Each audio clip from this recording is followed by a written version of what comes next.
think about international financial law as a field of study. And as you know, as we think about international law, we can think about customary international law, but there isn't much in international financial law. There aren't even very many treaties, although we've seen treaties in connection with taxation and bankruptcy.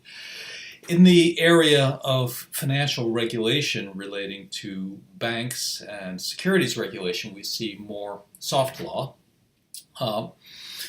We also don't see very much international law jurisprudence. We don't have courts, although inside the European Union there is some international financial law jurisprudence, and we've seen some trade law jurisprudence that relates to international financial law.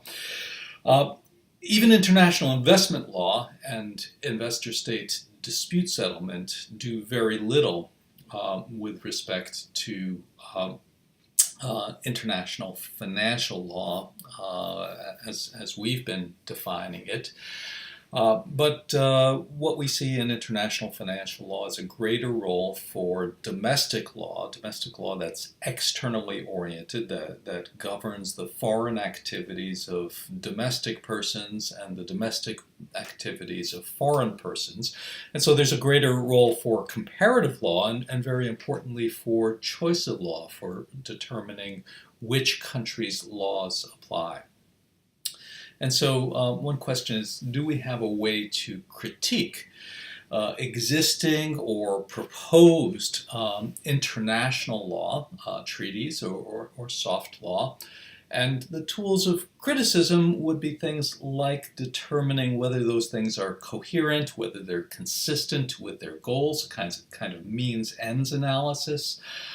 Including the question of whether they affect behavior, whether these rules can be enforced, whether we see compliance with these rules.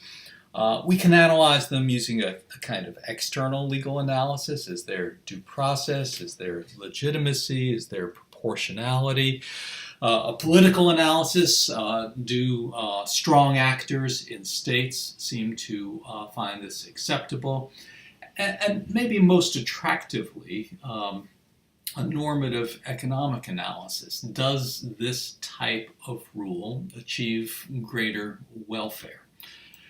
And so once we turn to a normative economic analysis and assume that the economic purposes are the principal purposes, perhaps counterfactually, we can start with domestic purposes and then scale up to international purposes. And in finance, we often see issues like trying to avoid financial crisis, trying to have consumer protection, efficiency in finance, efficiency in the allocation of social resources in securities law or banking law.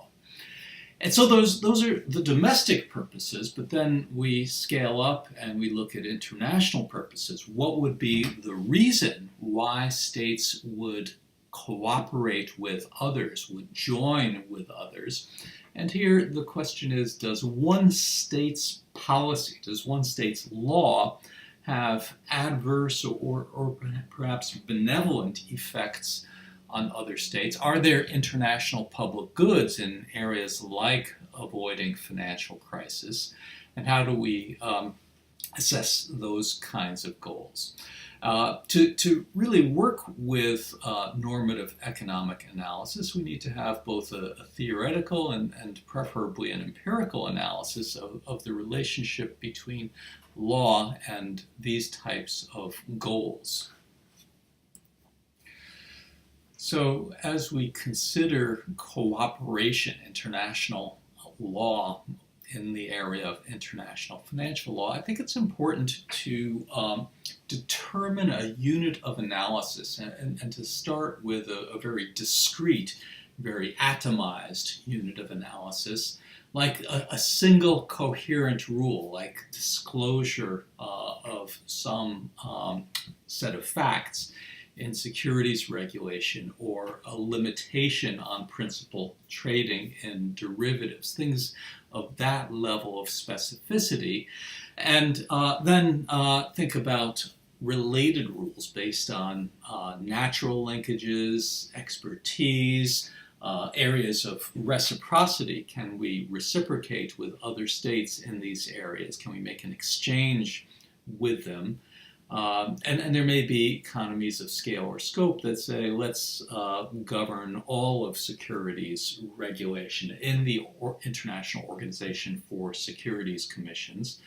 But then we have to ask, who are the actors? Who are the drivers? And it's probably not the IOSCO or the Basel Committee, but probably we're speaking of individual states, and maybe individual states that themselves are driven by private actors. But we have to examine the reasons for international regulatory cooperation in terms, as I said, of policy externalities and public goods, maybe also issues like regulatory competition, which is a particular kind of policy externality, and contagion, which is also a particular kind of policy externality.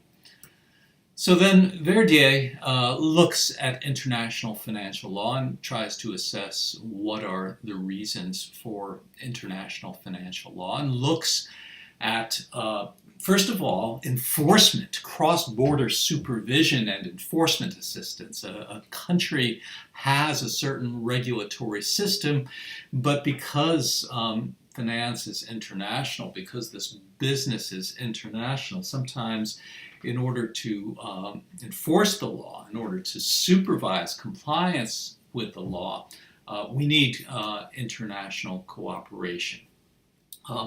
There's also an important reason in the area of greater efficiency from liberalization of trade in financial services. So because trade in financial services involves foreign institutions, and this question of how do we satisfy ourselves as the host state regulators that these foreign institutions are satisfactory, we need to go back to questions of cooperation in cross-border supervision and enforcement. And third, we need to look at issues, additional issues, as Verdier says, in connection with raising regulatory standards. As we saw in the Basel context, it's tough in some areas to raise regulatory standards where there's a collective action problem or some states don't want to do it. And one concern is counterproductive unilateralism, ring fencing in resolution, other types of unilateral enforcement or application of regulation that might hurt other states. And Verdier seems right to point to the role of capital mobility, really the role of globalization. Where we don't have financial globalization, there's little need for regulatory cooperation. So under the Bretton Woods system, where you had little capital mobility, you didn't really need to have states cooperate with one another due to externalities, due to regulatory competition, things of that nature. But once you liberalize movement of capital, there's greater pressure for cooperation in international finance. And then, of course, the big problem, the big question is to determine what is an appropriate institutional response. What rule will actually address the cooperation problem, will change incentives for state regulators, what rule will cause them to internalize externalities or avoid competition. One type of rule, as we've seen, is soft law. And the choice of a soft law as opposed to a hard law instrument depends on the effectiveness of informal sanctions under soft law for violation versus asset specificity and costs and difficulty of having states comply with soft law, where the incentives for non-compliance are greater than the soft law incentives for compliance. And then there may be a role, we don't see it very much in most areas of international finance for adjudication, to have a declaration of who's right and who's wrong in circumstances where there might be incentives to avoid compliance, to declare who's right and who's wrong, to provide some audience costs of non-compliance, and also to complete international financial law. It's going to be very tough to write international financial law that is complete in terms of its specificity.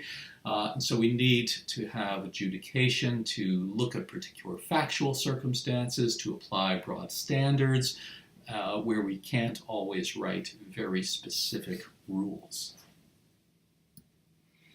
So what did we learn from the subprime crisis, the 2008 financial crisis, that's relevant to international financial law? First, as we said, and this is a domestic learning, corporate governance is insufficient to ensure good corporate decision making. We remember Alan Greenspan's admission, really, along those lines. We have problems of bonuses, problems of a soft market constraint, of moral hazard, problems that the shareholders don't absorb all of the costs of failure, and there may be creditors who are, for various regulatory reasons, not sufficiently contracting to protect themselves. We know that financial crisis affects other states through trade. It could induce states to engage in greater protectionism. And we also know that regulatory competition, contra Roberto Romano, doesn't work to cause satisfactory regulation. We saw in the financial crisis that investors did not move to better regulated jurisdictions. So we know that liberalization of trade and financial services, which preceded the crisis to some extent, puts pressure on domestic regulation and may result in a kind of race to the bottom, a greater difficulty in restricting dangerous activities. So what were the international legal responses? Well, one type of international legal response is to engage in a kind of harmonization to avoid that race to the bottom under free trade and financial services as a predicate for free trade, and that seems to be the EU's method in this area. Addressing things like structures of bonuses, so that if I restrict bonuses in my country, the financial services providers don't move to your more lax country. Similarly with the Volcker rule, which restricts trading and principal holdings of certain kinds of securities. Similarly with the structure of bailouts and the avoidance of ring fencing, addressing capital requirements to reduce moral hazard, and so on. So it's possible, importantly, to have efficient regulatory competition where you have some centralized authority. In the regulatory competition literature, we call it sometimes a hegemon, a contingent hegemon, who can step in and say, no, this is going too far. We're going to set some minimum standards to avoid instability and to avoid excessive competition, where that competition might be motivated by the externalization of costs to people in other countries. Another international legal response, which we don't really see too much, is dispute settlement to enforce and complete legal requirements. So are there more fundamental reasons in terms of cross-border contagion, the goal of having cross-border financial services due to the welfare benefits that comes from that kind of competition and efficiency and economies of scale, combined with the concern about the inability to supervise and enforce using national mechanisms alone. So very often we've seen historically that the initial cooperation is in supervision and enforcement. Concerns about a regulatory race to the bottom, concerns about protectionism in the trade sense, different incentives, and of course we see an inefficient bias towards local interests that might be inefficient if other states do the same thing. So how do we categorize different states' interests and motivations? As Dan Dresner points out, existing domestic standards drive states to try to be conservative, to maintain their own system. It's costly to change. States might desire to protect their own system through regulatory cartelization, getting other states to adopt the same system. So they have an interest in protecting their system. And then there's a question of whether there's a need for universality, or maybe smaller groups of states, clubs of states can adopt certain regulatory rules. And then one question is the state the right actor to focus on, or should we be focusing more on large companies or on regions or some other actor in this area?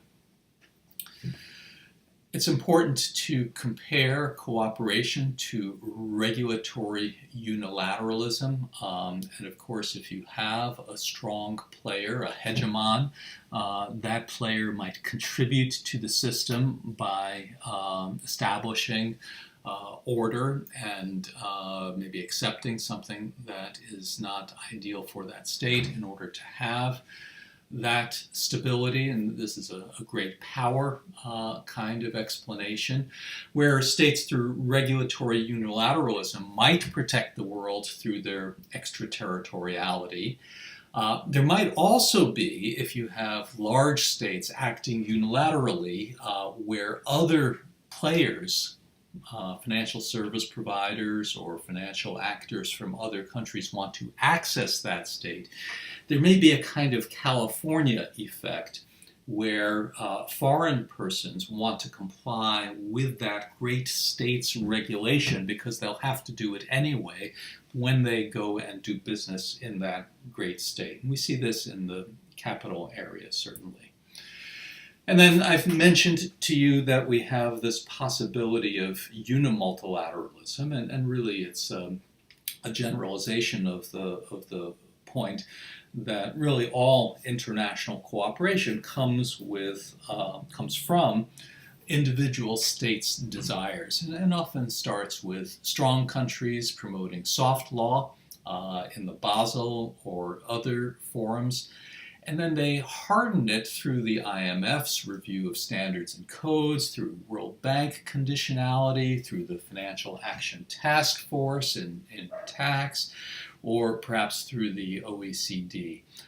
So they harden it also through national rules that restrict market access through the trade system, that say you can't enter my market unless you comply with these soft law rules. So we can compare that kind of unimultilateralism through hardening of soft law with a direct hard law strategy. And states might engage in a certain amount of forum shopping to achieve their ideal rule.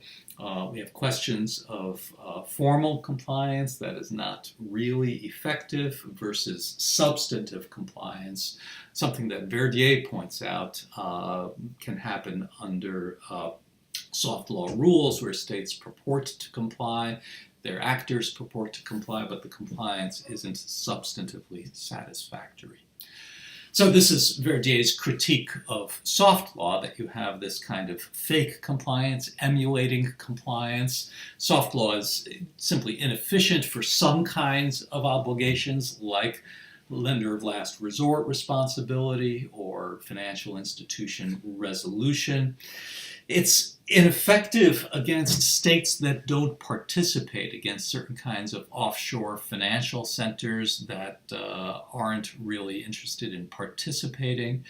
And then we can look at the potential alternative role of binding treaties, formal intergovernmental organizations, formal dispute resolution mechanisms, and maybe even more precise regulation. And we do have this problem of path dependence, that states start out working on their own, and then it's tough for them to make transition to coordinate. So we have the politics of soft law, where large financial firms don't necessarily want stronger, harder prudential regulation.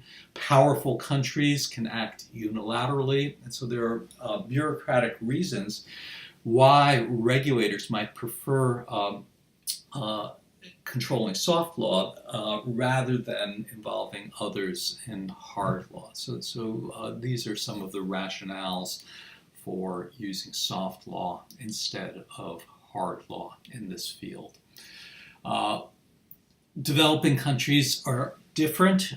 They may feel that they don't want to accept financial services from outside. That might be a way of avoiding competition for some of their industrial or other service firms, and maintaining a kind of control of the economy, a kind of crony capitalism.